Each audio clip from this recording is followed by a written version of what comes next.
In a country like the UK, the reason a piece of media can be labelled as bad is often narrowed down to one of three reasons. A. An overuse of the same celebrity. B. A lack of taste or overload of general crudeness with no point. Or C. Conversely, if there's too much change of stuff that people actually like. Today's topic regards the first 2 points. How do you react when you hear the words James Corden?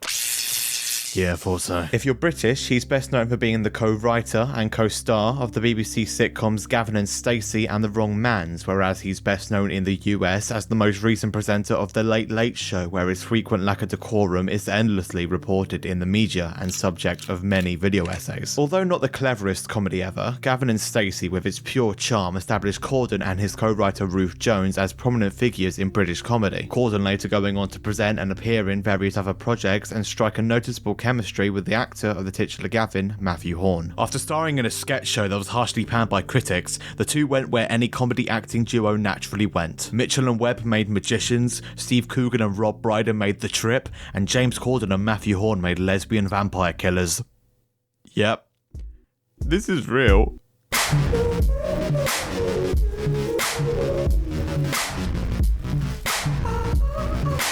With a DVD cover like this, I should point out that this film came out in 2009. The film focuses on two friends who go on holiday to the countryside but are caught in the middle of a curse where women turn into vampires when they turn 18 years old.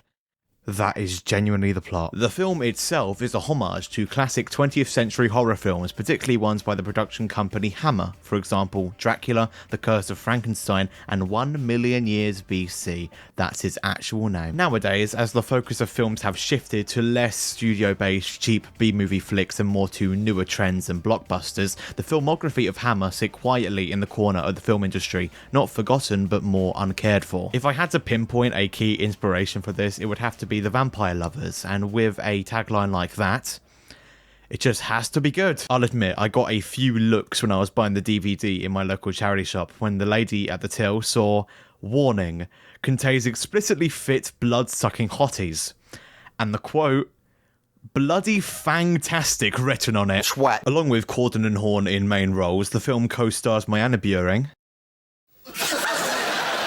Elena of Peep Show, and Paul McGann, like the 8th Doctor Paul McGann. To the film's credit, it's not like they just spun a wheel of random words and landed on Lesbian Vampire Killers, as the main antagonist of the film, which we'll get to, is based on a real gothic novella from 1872, which was actually about a lesbian vampire. Now, to detail why I think this film is so bad, here is a semi-full retelling of the plot.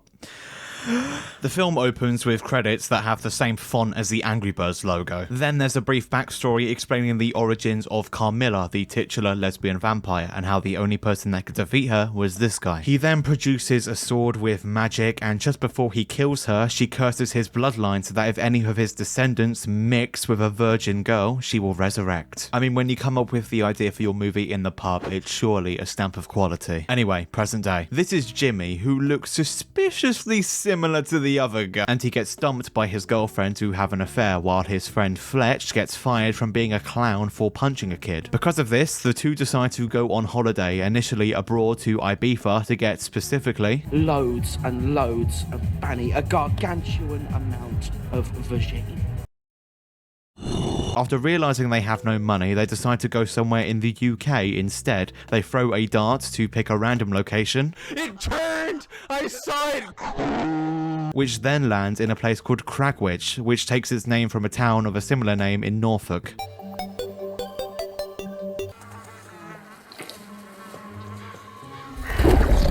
Then, in way too many slow-mo shots, the girls are introduced, and when the two enter a pub, the vicar and his daughter are introduced. Paul McGann plays his role completely straight given the absurdity of the plot, and recognises him as the guy who killed Carmilla in the intro. The two eventually join the girls in their Volkswagen Type 2 and arrive at a stereotypically spooky-looking cottage. It's like they can get away with making a movie like this by saying, oh, it's just a parody, but yeah, you can tell that to the people who made Minecraft songs back in 2013. Go away now, we don't like you, the fires are hot. When two of the girls leave to get some fresh air, they are attacked by Carmilla. Which one do you like the most? Just answer the question. All right then, Lottie. She's got the prettiest eyes, like looking into bottomless pools. Then, for some reason, one of them gets in the shower.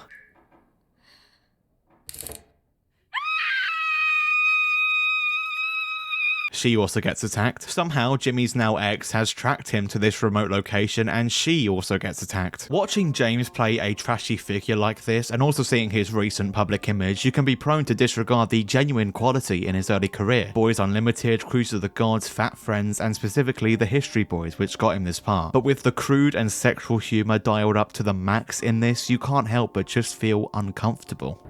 Well, so we were just a light buffet for a bunch of hot dogs. Hi. It's me. This is not only just a shameless plug to remind you to subscribe to the reubengv channel, but it's also time to play a game. Right, this character is called Lottie, and she manages to stab one of the vampires with a stick, but you will not, in a million years, be able to predict what happens next. Try. Oh, rank!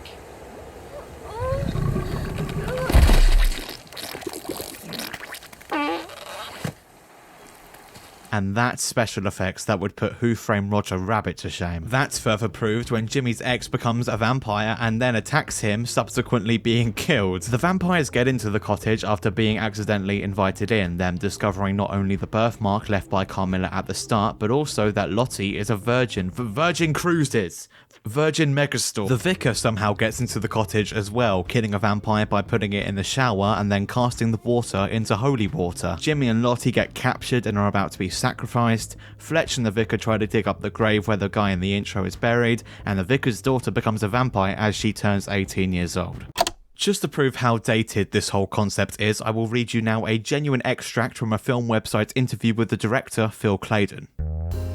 It's every straight man's dream to be casting 24 girls as semi-clad lesbian vampires. How did they react to it? All the girls got really into it. They loved the costumes, they felt really powerful and beautiful in them. That was a key thing, they had to be confident to make it believable. Oh, that's nice.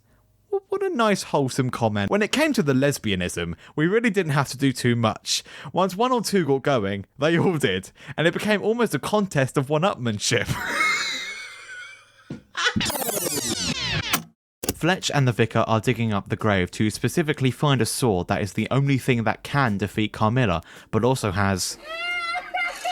It's got a big metal cock for a handle! That's its name, and I'll leave you to figure out the rest. While Lottie confesses her true love to Jimmy, the vicar's daughter gets killed as quickly as she is introduced because she's now a vampire and there's more slime than a Nickelodeon Kids' Choice Awards. As Carmilla rises from her crypt, accompanied with a stock electricity sound effect,